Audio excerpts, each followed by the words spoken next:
Muito boa noite, meus caros amigos. Que nosso Senhor Jesus Cristo ilumine as nossas consciências. Mais um programa de todas as segundas-feiras, Em Busca de Deus, que vai ao ar pela Rádio Web Estação da Luz. E hoje nós temos um convidado muito especial, o nosso digníssimo amigo Alexandre Lauzide, não é? Isso. Alexandre, ele é empresário, administrador de empresa, pesquisador dos fenômenos aéreos desde a década de 70, né? Nasceu na cidade de Belém do Pará, onde ocorreu os fenômenos, a Operação Prato, nos anos 70, né?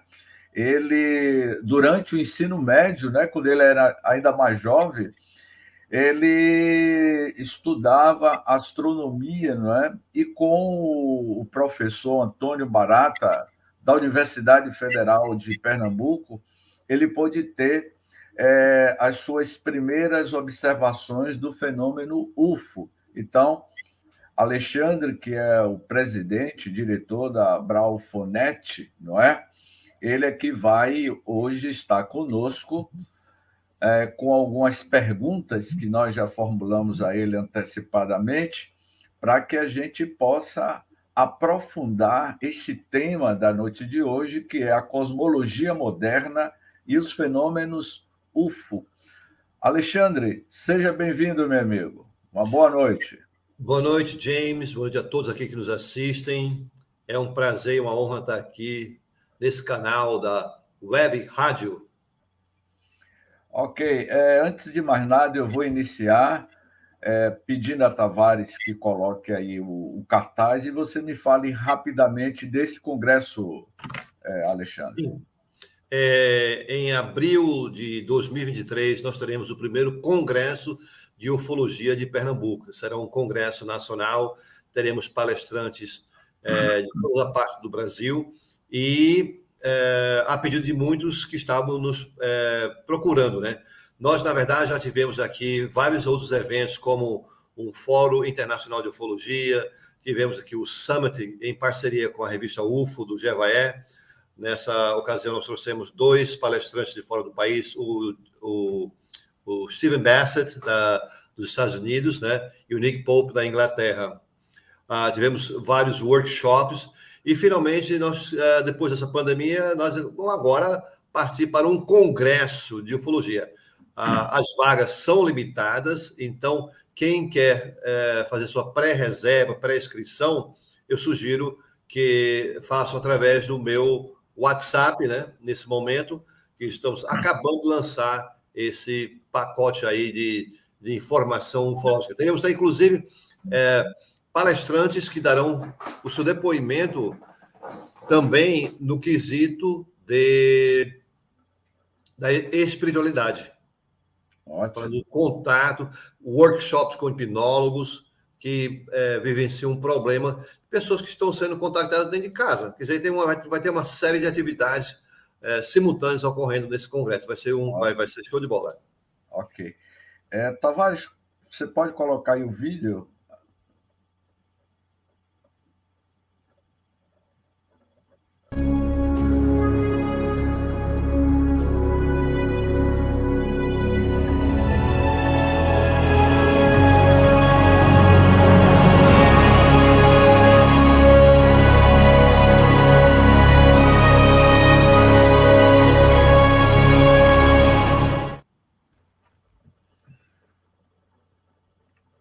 Ok.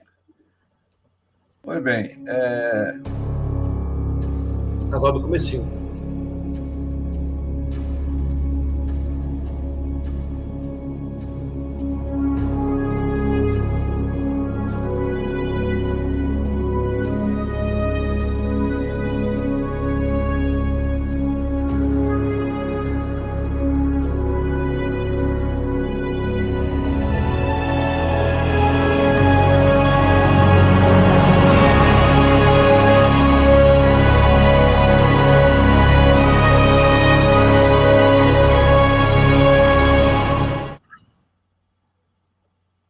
É isso aí. Ok. Primeiro congresso de ufologia no estado de Pernambuco, em abril. Faça a sua inscrição, porque hoje a humanidade está muito mais preparada do que décadas passadas para absorver esses conteúdos de informações. O Alexandre comentou nos bastidores que teremos a presença das nossas digníssimas amigas, que é conhecido no meio espírita e espiritualista, Margarete Áquila, Mônica de Medeiros, que já deu o prazer de estar conosco aqui em Salvador em alguns congressos espírita. Alexandre, há outras civilizações alienígenas habitando fora do nosso sistema solar? Com certeza, de acordo com o doutor, professor Jefferson Borba, que é um grande ufólogo, ele nos fala que nós temos cerca de 375 civilizações diferentes que visitam a Terra. Entendeu? Obviamente, tem muito mais aí, porque o universo, para você ter uma ideia, é tão imenso que tem mais estrelas do que grãos de areias em todas as praias e deserto do mundo. Para você ter uma ideia da grandiosidade do que está aí fora. Então, aqui nos visitando, tem cerca de 375 civilizações que estão aqui conosco. Que atualmente tem se comunicado conosco, Alexandre? E de várias formas, de várias maneiras, porque tem alguns que não têm a capacidade de interagir conosco telepaticamente. Eles não têm. São, mesmo porque a forma biológica deles não é compatível com a nossa. Já alguns, sim, tem pessoas que recebem mensagens telepáticas, conversam telepaticamente. Agora mesmo, nesse momento aqui, eu tenho certeza que nós estamos sendo ouvidos e observados. Tá? Eu tive uma experiência de uma abdução que eu não sabia que estava sendo abduzido. Eu não sabia. Eu pensava que era... Eu vou lhe contar como é que foi. Foi assim. Eu tinha 20 anos na época. Estava voltando do trabalho. Eu dividi um apartamento com 2 outros rapazes. Cada um tinha um quarto. E nessa noite, quando eu cheguei em casa, cansado, comi, tomei um banho e fui dormir. E lá para as tantas, eu ouvi um estrondo, um barulho grande, e ao abrir os olhos, eu me vi num ambiente totalmente iluminado, através de uma luz que não tinha uma origem, como uma lâmpada, né? Que você tem uma lâmpada que, né? Sabe onde está a lâmpada e tal? É um ambiente totalmente iluminado e a luz era leitosa. Aí eu entrei em pânico por 2 motivos. Primeiro, porque eu estava totalmente congelado. Eu não conseguia me mover. Estava, assim, paralisado. E só movi os olhos. E, de repente, algo veio na minha cabeça e disse, mentalmente, não se preocupe, que está tudo bem. Aí que eu entrei em pânico mesmo. Eu não sei se eu desmaiei ou eu voltei a dormir, mas, na verdade, é o seguinte, que no dia seguinte, eu disse, eu vou me mudar desse apartamento aqui, porque é mal assombrado. pensando eu que era essa a questão. E assim fiz. Aí fui morar nos Estados Unidos, fui fazer faculdade lá, e eu sou hoteleiro, né, de formação, e no hotel eu trabalhava para o Sheraton, em Atlanta, e uma vez eu passando na frente do salão, eu ouvi uma mulher gritando lá dentro. Aí eu perguntei para a pessoa encarregada do setor de eventos, que era o gerente de alimentos e bebidas, o nome é Bernie. Bernie, está ocorrendo alguma coisa ali dentro, eu não sei o que está havendo, porque a mulher está gritando. Isso, Alex, deixa eu ver Alex lá. Alex, é o seguinte, tem um psiquiatra, o nome dele é Bud Hopkins, ele é um grande estudioso de abduções ufológicas, ele está fazendo uma regressão. Bom, enfim, aí ele me falou sobre regressão, falou sobre abdução, e eu não sabia nada sobre isso. Nada, não tinha a menor ideia do que era uma abdução. Aí ele me sugeriu, James, que eu visse um programa chamado Encounters. Encounters, em português, é encontros. Mas não é com Fátima Bernardes, não, é encontros com a Anísia mesmo. Enfim, aí resultado, James, eu vi o programa, e em um desses programas, uma pessoa fizeram uma reensinação, regressão? Não, regressão eles fazem uma, tipo assim, reconstituição, né? Uhum. Aí, em um desses programas, eu disse, rapaz, é muito parecido com o que eu passei. Será que eu fui abduzido? E fiquei com essa dúvida e medo ao mesmo tempo de enfrentar uma regressão hipnótica e tal, porque eu ouvi a mulher lá gritando muito, de rapaz, eu não quero esse negócio para mim, não. Enfim, dito isso, passaram os anos, voltei para o Brasil, só há uns 5 anos atrás comecei a fazer eventos de ufologia, e em um dos eventos que eu organizei, tinha um hipnólogo que tinha experiência com pessoas que alegavam terem sido abduzidas. Bom, ele deu a palestra dele, foi uma palestra muito boa, e no final da palestra ele falou para mim, disse, olha, vamos convidar você para um evento nosso aqui, para você assistir, sobre expansão da consciência, James. Expansão da consciência. Eu digo, interessante, tá? Eu vou lá. Aí comprei o ingresso, fui lá, né?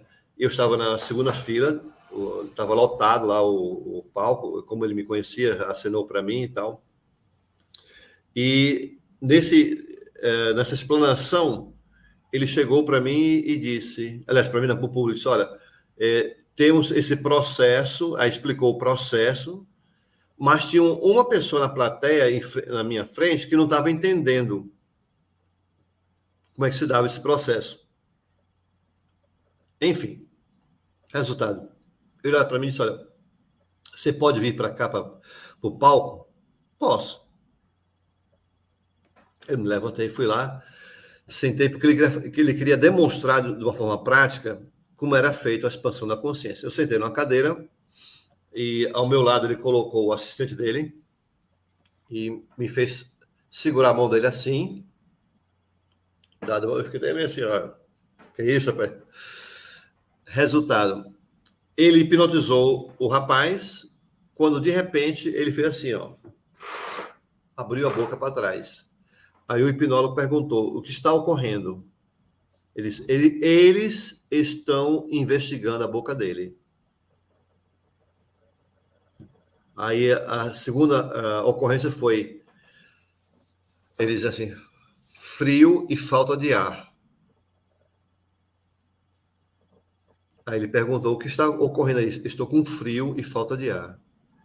E a terceira coisa que ele relatou foi uma dor no braço. Eu quebrei meu braço só 2 vezes, porque eu era um rapaz bastante traquino, né? Imperativo? Imperativo, caí do telhado uma vez, lá em Belém do Pará, e aqui em Recife, eu jogando futebol com os adultos, levei um calço, caí, quebrei o mesmo braço de novo. Eles estavam investigando. Aí o hipnólogo olhou para mim e disse assim: você pode fazer pergunta para a sua subconsciência. Aí eu fiz 3 perguntas, que foi me autorizado, 3 perguntas. Aí minha primeira pergunta foi: por que eu? Por que eu? Era isso que eu ia perguntar. Por que você, nesse processo de abdução, há um planejamento por parte deles? Era isso que eu queria saber. Por quê? Há algum planejamento por parte Sim, deles? tem umas raças, não todos, tem algumas raças que fazem isso de forma ostensiva, tá? Mas não são todos as entidades extraterrestres que abduzem as pessoas, tá? Esses aí que abduzem, eles acompanham a pessoa abduzida, o pai, o avô, o bisavô, né? Depois os filhos e o neto, e assim por diante. Eles estão observando a evolução genética construída por eles. Mas, enfim, voltando a isso aí, que é bastante interessante, pergunta, por que eu? Aí eles responderam, Exatamente. por causa da compatibilidade, frequência com eles lá em cima. Você pensa, eles recebem. Você vê, eles enxergam através dos seus olhos.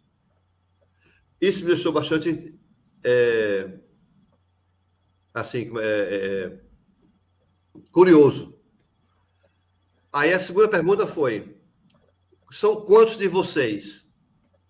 3. A maioria da abdução levam 3 seres para levar você para a nave. A maioria. Né? E a última pergunta foi: eu estou no quarto? Não. Você está lá em cima conosco. Quer dizer, sou alvo de experimento. Graças a Deus, assim, até hoje eu tenho assim uma convicção de que a minha abdução não foi traumática e eles já estão comigo há muito tempo mesmo. Então eles utilizam, não é? Vamos dizer assim, uma tecnologia para, para lhe conduzir para dentro de uma nave através de campos gravitacionais. Como é que seria esses teletransporte? Seria uma espécie de teletransporte? Veja bem, eu acredito o seguinte, que foi uma transferência astral, não foi física. Você Ah, sabe, como todos os espíritos sabem, nós temos o corpo físico e o corpo astral, ou a alma, né? Então, eles me levaram o seu corpo astral. no corpo astral. Eu tenho essa intuição que não foi físico, foi astral. Eles me levaram lá, mesmo porque, dada a facilidade de, de deslocamento, eu ter a consciência, ouvir o barulho, escutar eles me dizendo, não se na minha mente, não vi palavras essas não. Olha, fique tranquilo, tá tudo certo. Isso lá dentro da cabeça, sim. Né? Então, Existem também abduções físicas. é isso que eu ia perguntar. Existem as abduções físicas, Sim, não é? sim, Que é o que foi o caso A na casuística, como chamam, né? Em inúmeros relatos. Como eu citei com você, né? Que a gente estava comentando sobre o Nilson Pátero, não é? sim, Ali foi uma abdução física, o caso Nilson Pátero, não é? Você sim. poderia falar um pouco sobre o caso dele? Veja bem, deixa eu te falar uma coisa.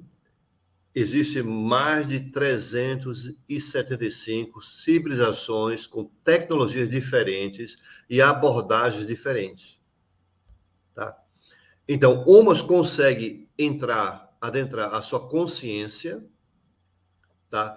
E levar o seu espírito para conversar com eles lá, ou ter um encontro com eles. Outras não têm essa capacidade e pegam as pessoas fisicamente e levam com tudo, levam o pacote completo, alma, espírito, tudo, né? Porque eles não têm a tecnologia para tirar a essência do ser humano e levar para lá. Porque você sabe, quando a gente morre É o que fisicamente. nós chamamos do perispírito, né? O espírito tem o seu perispírito e Isso.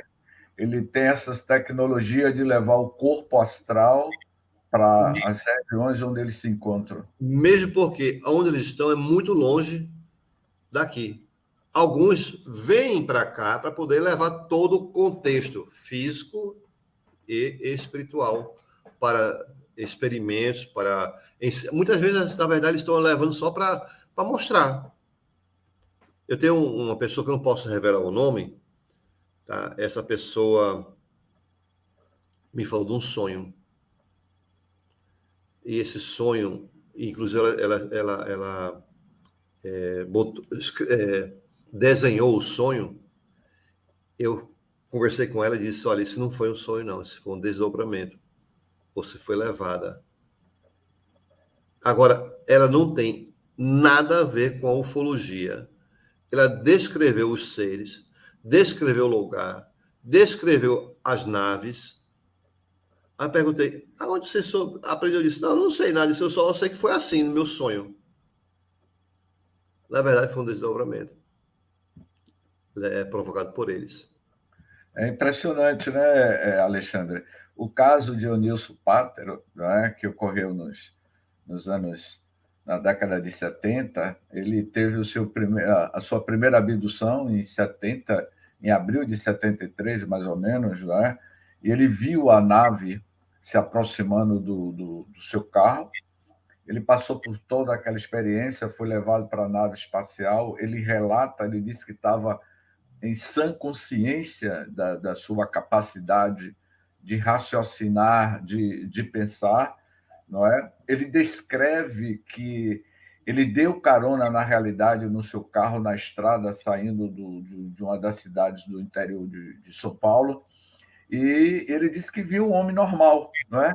Usando uma roupa normal, não é? E o que chamou a atenção dele, o Nilson vai dizer, que ele sentava de lado, não é? E que quando eles pararem no posto de gasolina para beber um copo com água, isso chamou a atenção dele, né? Que ele só bebeu, pediu uma garrafa de água e só bebeu 2 dedos de água e nada mais do que isso. Ele achou muito estranho. E aí ele disse: um dia nós vamos nos encontrar. E aí ele teve essa primeira abdução, não é?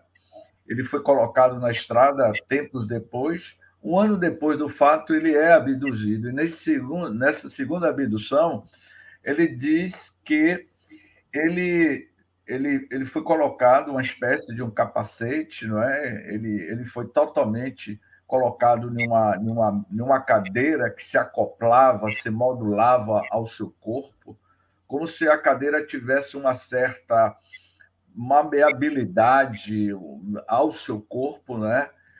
Era como se transformasse numa própria vestimenta. E aí ele narra isso em uma entrevista que ele deu, uma TV universitária em Minas Gerais, em 98, ele ainda estava vivo, e que ele diz que o que ele chamou a atenção, que ele disse: olha, deve ter um clone meu em algum lugar do universo, porque eu vi o meu clone usando as minhas roupas, as vestimentas, quando eu fui abduzido há um ano atrás. Então, Alexandre, esse relato de Onilson me parece que é um relato de que, um exemplo, nós sabemos que hoje a tecnologia, a neurociência, né, a genética, está descobrindo nessas últimas décadas a questão da clonagem, não é? Como é que isso é possível? Nós estamos engatinhando, começando a aprender sobre isso. É só o princípio. Tem muito mais que a gente não sabe. Mesmo porque nós fomos criados por eles, por um propósito deles. Tá? O ser humano não é, como nós conhecemos, não é oriundo da Terra. tem o genoma humano foi manipulado, nós passamos por 60 intervenções alienígenas para chegar até onde nós estamos. Para você ter uma ideia.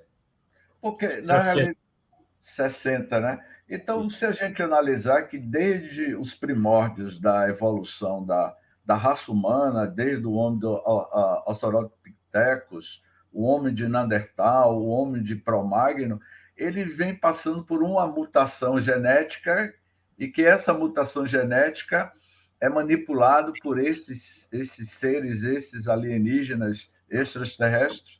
Sim, inclusive tem um período na escala da evolução que mostra a cada 1.000 anos, 10.000 anos, sei lá, o ser humano evoluindo de uma espécie para outra, ou seja, sendo substituído por outra espécie.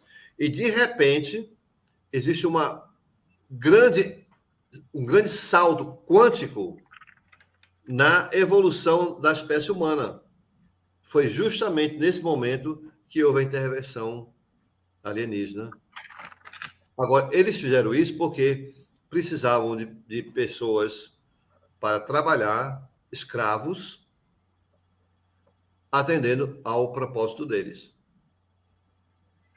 Porque então nós estamos constantemente sendo observados. Voltando à questão da abdução, Alexandre, você falou algo que fundamenta o que o Divaldo Pereira Frank, eu acredito que você já ouviu, já Sim. conhece, ou já leu alguma obra do Divaldo. Mas Sim. você falou algo que me reporta a uma das suas psicografias.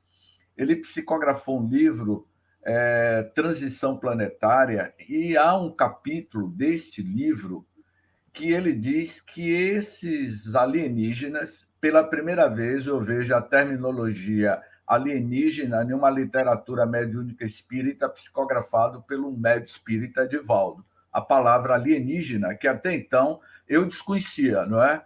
Como eu estudo a doutrina espírita há algum tempo, eu nunca tinha visto. Mas aí ele vai dizer algo que você agora confirmou, não é? Ele vai dizer no livro que esses alienígenas, oriundos de Alcione, eles estão mantendo contatos em sessões mediúnicas. Ele vai dizer que essas comunicações eles têm ocorrido em sessões mediúnicas. E um nosso amigo, um companheiro nosso do interior da Bahia, aqui do estado, da cidade de Santo Antônio de Jesus, ele me disse o seguinte: James, um certo dia teve uma comunicação que não era de um espírito desencarnado, não era o espírito desencarnado, mas sim de um ser, de um alienígena pertencente a uma constelação, uma região completamente diferente da nossa, e que ele disse que a compreensão que eles tinham de Deus era completamente diferente da compreensão que nós temos do Criador. E que não se tratava de um espírito, mas sim de um ser, de um alienígena, não é? E que estava se utilizando do médio para dar essa comunicação. Então, quando você fala que eu não sabia desse detalhe, que há a abdução física, como também há a abdução astral. Então, essa abdução astral, ela é muito mais corriqueira do que nós imaginamos? Eu não sei lhe responder se é mais corriqueira ou não em relação à física.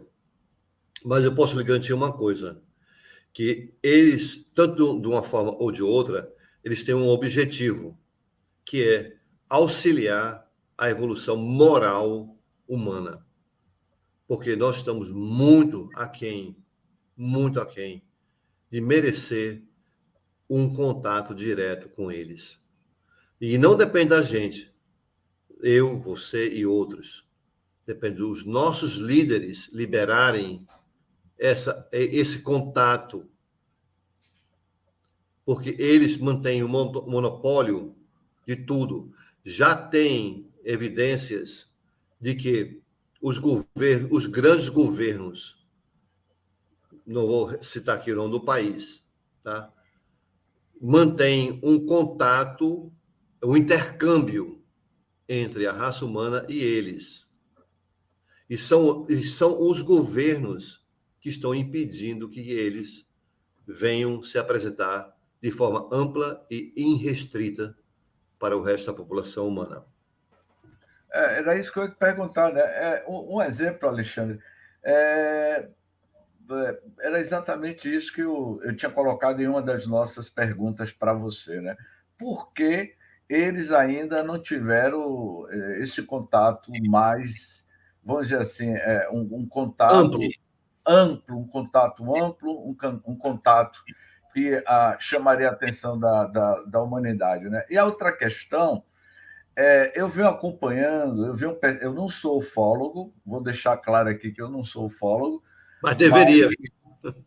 mas eu sou assim, eu já estudo a ufologia de forma bastante amadora, e eu vejo que a espiritualidade e a ufologia tem uma conexão muito, muito forte. Eu, pessoalmente, como eu comentei com você hoje pela tarde, né, de uma experiência que eu tive lá no Vale do Capão e que eu compartilhei essa experiência com Paulo Guzmão, mas eu fico analisando, venho pesquisando, não no nível que você já é uma sumidade nessa área, mas o que me chama e que me deixa inquieto é que, por uma questão médica, eu também não vou dizer o nome desses astrônomos, não é? Desses físicos da atualidade, né? Mas tem muitos desses cosmólogos, não é, que estudam a cosmologia moderna, eles não aceitam o fenômeno UFO. Por que eles não aceitam o fenômeno UFO?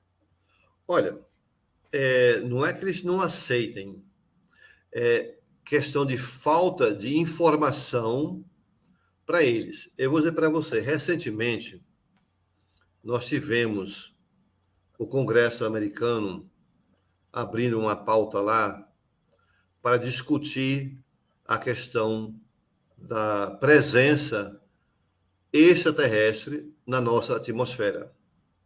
Desde 2004 existe um programa de investigação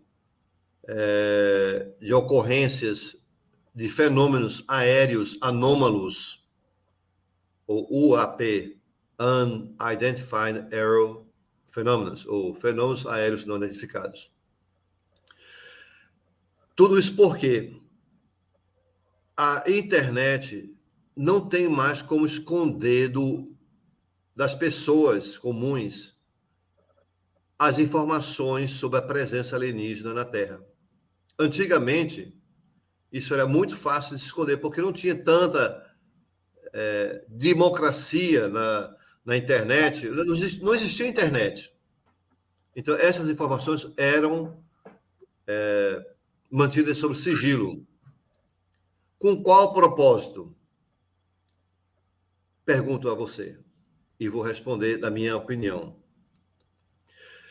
Esses grandes governos, eles pretendem desenvolver ou copiar a tecnologia extraterrestre para fins militares. E não querem que outros governos saibam do programa avançado de pesquisa desses fenômenos aéreos anômalos.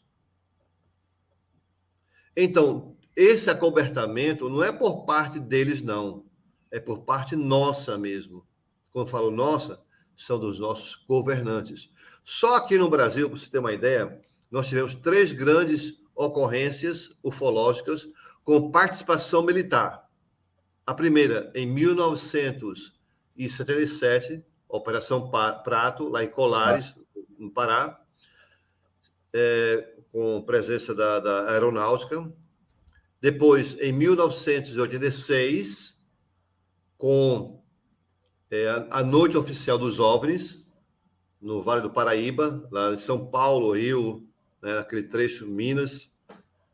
E a última foi lá em Varginha, o caso conhecido com o caso Varginha, com participação, nesse caso aí, do Exército. E tem mais de 100 pessoas que são testemunhas disso aí. Entendeu?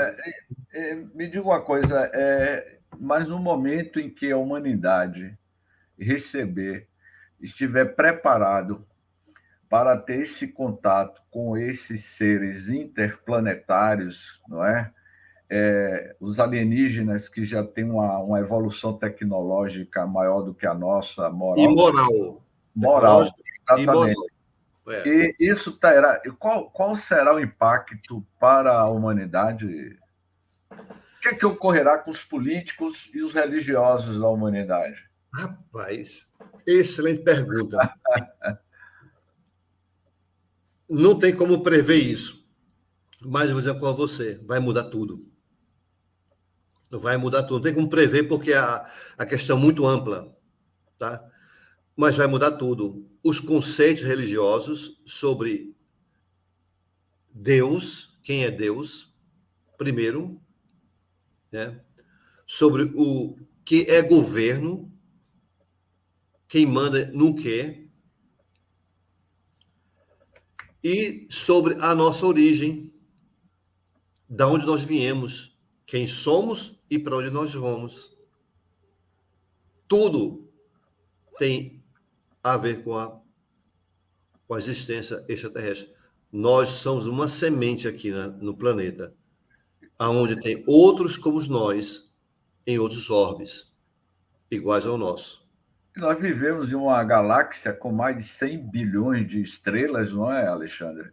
Andrômeda mesmo tem mais de 10 trilhões de estrelas, e dentro de um raciocínio lógico, é evidente que nós não somos os únicos moradores do universo, que esse universo é de uma diversidade de vidas super avançadas, que é algo assim extraordinário. Eu tenho um vídeo, Alexandre, que infelizmente eu não recebi autorização para divulgar em qualquer canal, mas foi um caso que ocorreu conosco, e como você é ufólogo, eu vou até ver qual é a sua análise. Eu gravei, foram 40 minutos de entrevista com uma amiga nossa da cidade de Mucugê, na Chapada Diamantina. O pai dela, na época, usando uma câmera VHS, gravou um objeto, um OVNI se aproximando do Capabode, que é uma região lá em Mucugê, e o pai dela veio a falecer porque ele infartou quando viu aquela forma de luz se aproximando.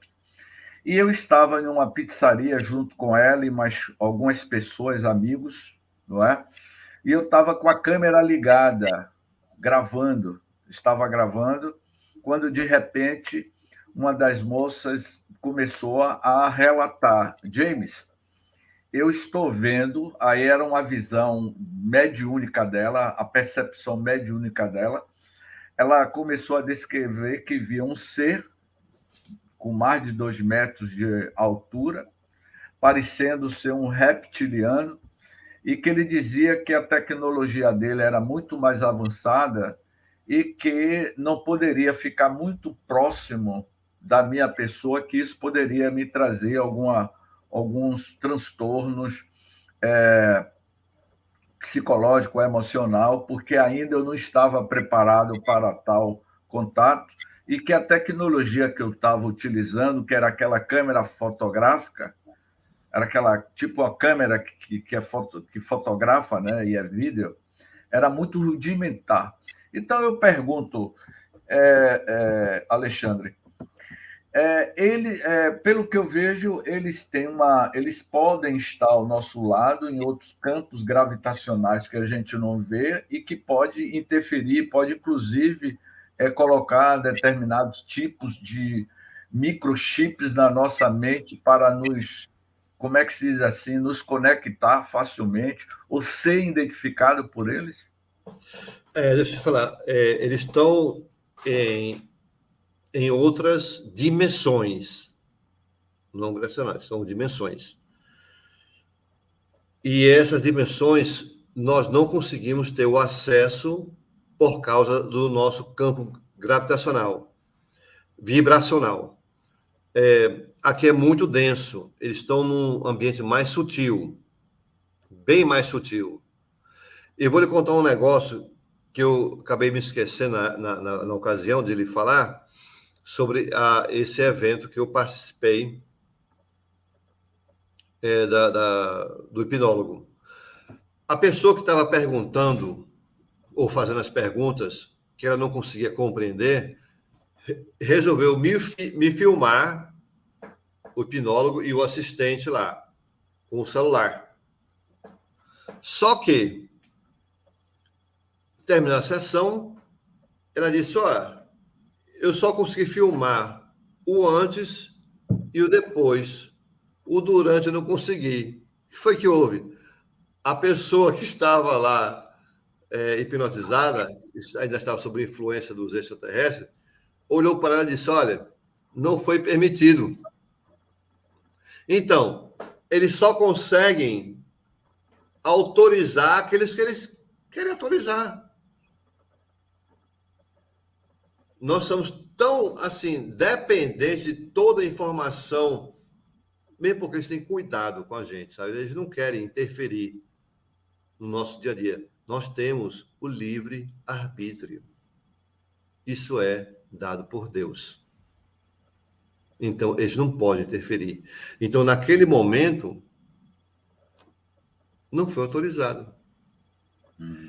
E é assim como todas as ocorrências ufológicas, é a distância não autorizada. Essa questão, que é muito levantada, quando eles vão nos contactar de forma ampla e restritas? Não depende dele, não, depende da gente, cada um de nós, nossos governos, nossos líderes. Por quê?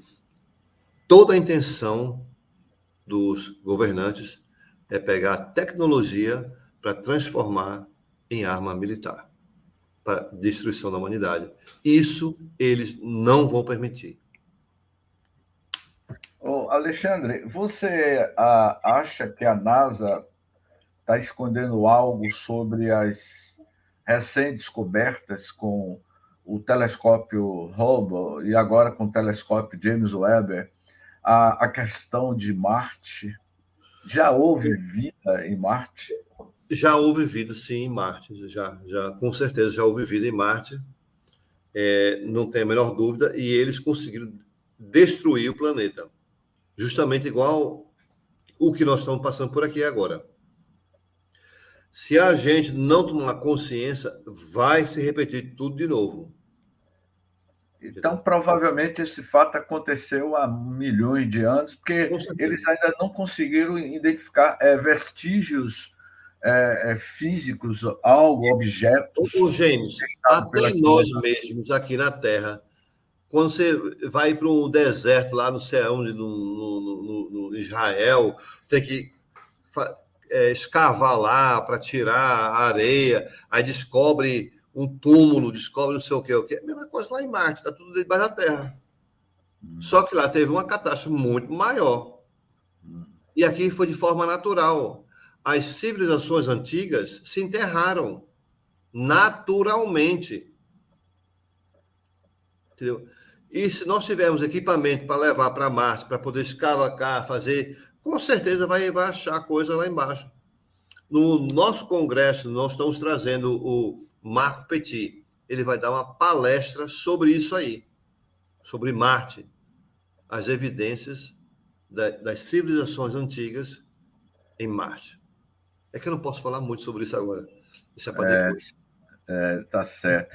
Mas são assuntos assim, porque eu vejo que a cosmologia está avançando tanto, né? Eu me lembro das antigas revistas UFO, que mudou muito, né? Estão tendo assim É como você falou, agora que a gente está conectado com o mundo em tempo real, as informações estão chegando em tempo real. Como, por exemplo, a questão de uma suposta nave de quase 3.200 quilômetros a algumas distâncias daqui da nossa Terra. Que nave seria essa? Que eu tenho visto alguns comentários de que é uma nave-mãe de aproximadamente 3.200 quilômetros, que seria mais ou menos quase do tamanho da Lua. O que seria essa nave e qual seria o impacto dessa nave se aproximasse aqui da psicosfera da Terra, Alexandre? Deixa eu te falar uma coisa, por experiência própria, tá? Nas minhas pesquisas, intuições, que eu sou intuitivo também.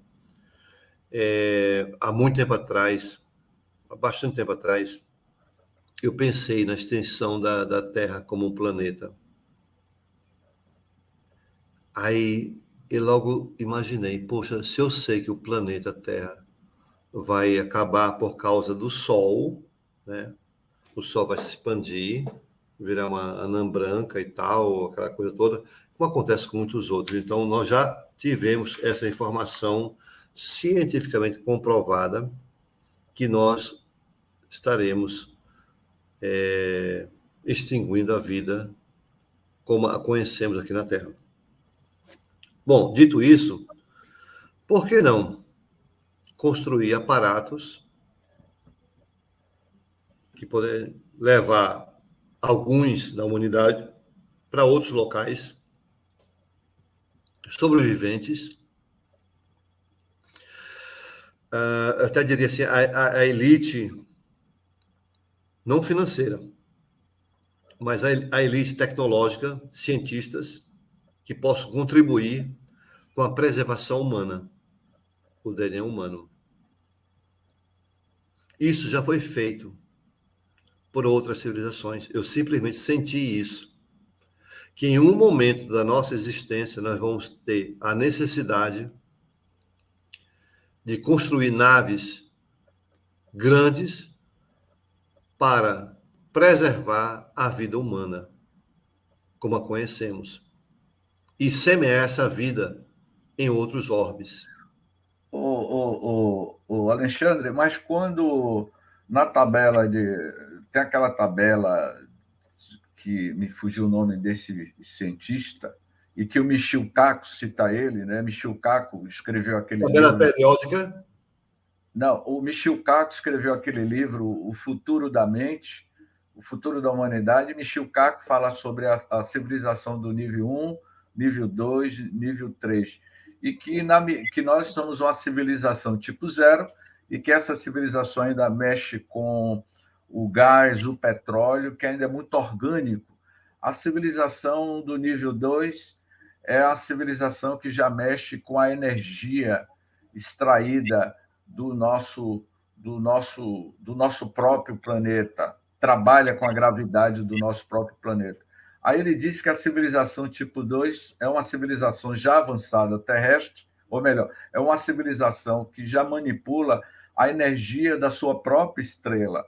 E a civilização do nível 3 já é uma civilização que mexe com a energia do cosmos. Então, essas civilizações mais avançadas, eles atingem um alto nível de tecnologia que, vamos dizer assim, como você falou, daqui a alguns milhares de milhões de anos, o planeta vai virar uma anã branca e vai se destruir. Então, nós não teremos mais esses corpos físicos, estaremos em outros tipos de corpos, em outras dimensões. Olha, eu não sei lhe responder isso. O que eu sei dizer para você é que a preocupação... Elon Musk, por exemplo, está querendo construir uma base humana em Marte. Mas por que isso? Já começa agora. Nós estamos iniciando esse processo. Iniciando esse processo da existência biológica do ser humano. Entendeu? Então, isso é uma questão que está lá para frente, lá para os nossos bisnetos responder isso aí. Eu não tenho como lhe responder isso agora.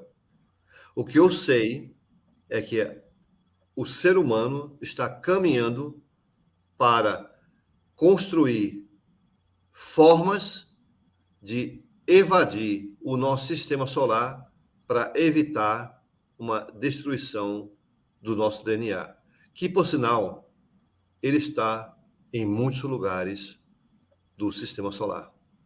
Mas destruição em que sentido, assim, do nosso DNA?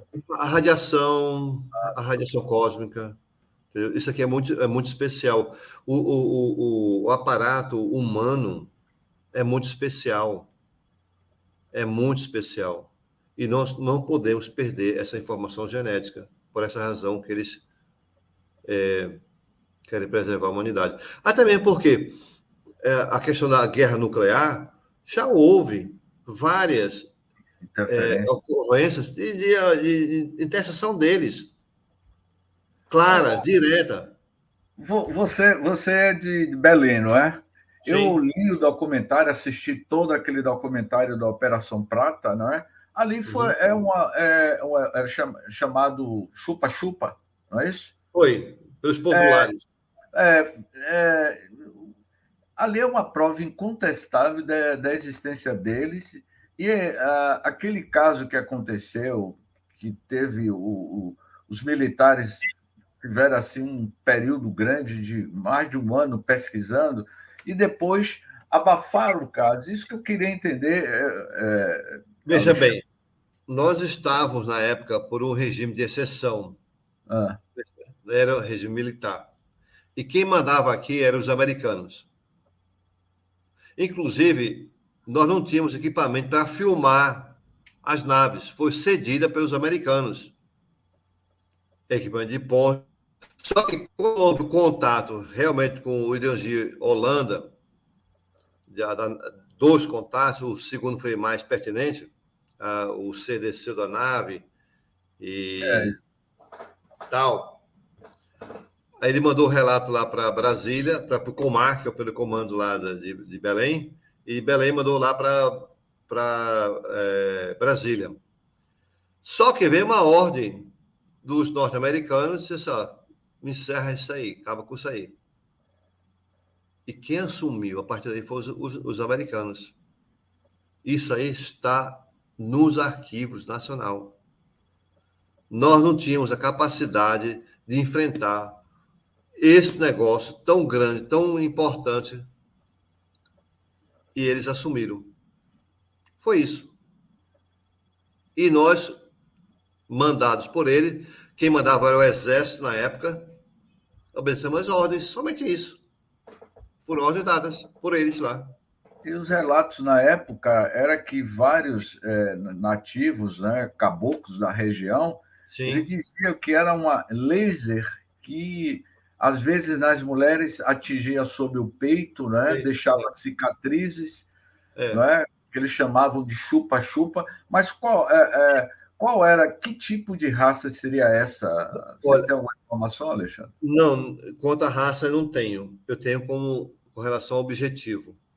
O Hum. objetivo era extrair material genético para estudo deles em relação a um possível contato físico diretamente com os humanos. Porque veja só, quando nós estávamos colonizando o Brasil, lá em 1500 e tanto, os europeus chegavam aqui, tiveram contato com os indígenas e trouxeram suas doenças, gripe, né? Matavam. Os caras não tinham resistência, não tinham. Então, eles tiveram esse cuidado de estudar a gente. Ali foi um estudo. Ali é um estudo. Pesquisa, cientistas, pesquisando a forma de vida aqui na Terra para saber o que diabo nós somos, o que nós temos, para que eles, quando fizeram contato, não matar eles ou eles não matarem a gente. Existe todo um cuidado por parte dele, na comunidade científica deles, em preservar a vida. E é sobre isso. Ah, ótimo. Realmente é assim um assunto que nos leva ficaremos mais algumas horas aqui analisando, são muitos casos, não é? Muitos. Muitos. Inclusive, para encerrar, Alexandre, eu gostaria que você, assim, em breves minutos, nos relatasse um dos casos que mais chamou a atenção pela sua experiência que você tem nessa área. Qual foi o caso que mais chamou a atenção de, de vocês? Olha, veja bem, para mim foi o caso de Bob Lazar. Quem foi Bob Lazar? Ou quem é Bob Lazar? É um cientista norte-americano, né, que foi convidado para, segundo ele, né, para desenvolver tecnologia de propulsão avançada de foguetes e aviões. E ao chegar na área 51, descobriu que, na verdade, não era nada disso. Era descobrir como fazer engenharia reversa das naves alienígenas. E ele foi o primeiro cientista a dizer, em 1989, a existência do elemento que não tinha na tabela periódica usada pelos extraterrestres, o elemento 115, que foi sintetizado, pequenas partículas, 11 anos depois, por um laboratório na Rússia, com colaboração de um laboratório sueco e norte-americano, e o outro norte-americano. Para mim, isso aí foi a evidência científica mais contundente, mais importante da presença alienígena. Tem casos, tem abduções, tem relatos, tem N coisas, mas isso aí realmente comprova que o elemento 115 cria uma distorção na gravidade, criando... Depois posso até falar mais sobre isso aí, né? Em outro momento, né? Isso. Uma abertura do campo gravitacional que ele é controlado através de um processo simples nesse processo, nesse sistema do elemento 115. É bem simples, não é difícil, não tem nada assim, engenhocas, nada não, é somente distorção da gravidade. Então, pelo que a gente vê, que toda a questão nossa, no dia em que o homem desenvolveu uma tecnologia, não é, de uma engenharia reversa, vamos dizer assim, descobrir como trabalhar com o campo gravitacional, não é? A gente vai conseguir fazer essas viagens, não é? Sim, com certeza. Interplanetária, porque entre uma galáxia e outra, entre uma estrela e outra, são milhares Eu de nem milhões. toquei na questão dos buracos negros, dos portais, né? Isso aí fica para um próximo programa, né? programa. Eu vou tocar nessa parte aí, que é Vamos uma coisa marcar aí que... um segundo programa, Alexandre, que aí eu vou colocar aqui na pauta, a gente tratar de Interestelar, aquele filme Interestelar, que foi baseado em cima de... O filme Interestelar, ele, na realidade, foi baseado em cima de pesquisas científicas, né, sobre o buraco negro, as viagens interplanetárias, não é? E de como nós poderemos habitar esses outros mundos. É possível um dia viajar acima da velocidade da luz e a nossa constituição física está adaptável para... Existe tecnologia, a nossa constituição física atual não consegue fazer isso. Existe tecnologia que nos permite viajar além da velocidade da luz em como é que eu diria? Em uma condição controlada. Entendeu?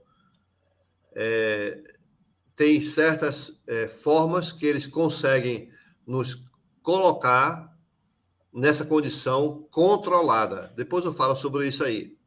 O Michel Kaku, ele é um físico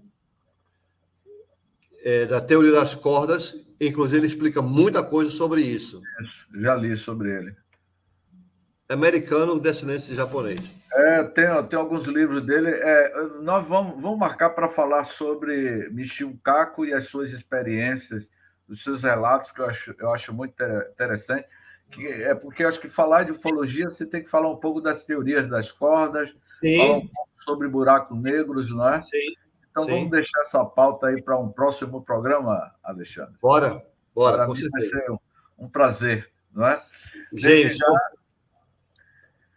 foi um prazer estar aqui com você e agora eu passo para o nosso amigo Tavares encerrar o programa. É com você, Tavares. Muito bem, meu amigo. Já me senti numa nave espacial decolando para Júpiter, fazendo baldeação em Marte. Tá entendendo, amigo? Mas vamos lá. Antes de viajar, vamos ficar aqui no planeta Terra, porque daqui a pouquinho tem um programa Espiritismo e Educação, aqui pela Web Rádio Estação da Luz, a sua rádio que emana paz a partir das 20h30. E eu quero chamar para algumas estreias que nós vamos fazer, mas eu quero, primeiramente, chamar para todos vocês, para agora, a próxima quinta-feira, dia 28, a última quinta-feira do mês de julho, nós teremos aqui a Magali Bissoff, de São Paulo. Ela é jornalista e divulgadora do filme Predestinado, que conta a história do Zé Arigó, né, o médico Zé Arigó e o Dr. Fritz. Esse filme estreia agora, dia 1º de setembro, já tem aí no elenco como o Zé Arigó, o Dalton Mello, a Juliana Paz como a esposa dele, aí uma série de artistas, Cássio Gabo Mendes, o Alexandre Borges, essas pessoas aí do meio artístico bastante famoso.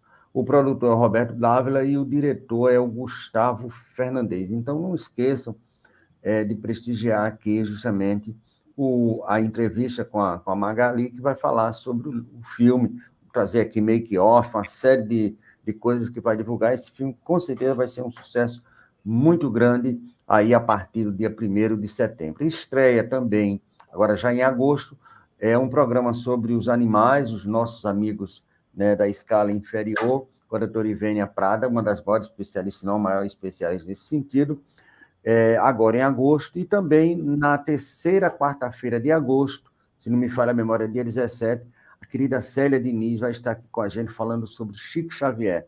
A Célia hoje é a presidente da Casa Espírita fundada por Chico, lá em Pedro Leopoldo, na cidade natal do Chico, e que conheceu o Chico na barriga da mãe, né? Conviveu a meninice, a juventude e a idade adulta com o Francisco Cândido Xavier, e tem um bocado de história para contar para a gente, que a partir agora de agosto, com certeza estará aqui na nossa web rádio Estação da Luz, junto com meu amigo Jaime Ney, toda essa turma que faz aí mais de 52 programas ao vivo e a cores aqui pela web rádio Estação da Luz. Meu amigo James, obrigado. Só uma coisa, meu amigo, é que esse negócio de 1 hora a gente não consegue segurar os ponteiros, não tem jeito. Vamos ver se esses cabas do ETs aí, quando vierem para cá, dá uma parada nessa hora, né, meu amigo? Alex, saborear mais aí a coisa. Temos muita informação para poder compartilhar com os amigos aí. É verdade, é verdade. Muito obrigado e sucesso. Alexandre, obrigado aí, uma boa noite. Boa noite. Vamos estar sempre conectados com as estrelas, com esse universo incomensurável, recheado de grandes civilizações inteligentes, que estejamos um dia preparados para compreender a dimensão, o que é o universo holístico, esse universo, sem sombra de dúvida, maravilhoso, não é?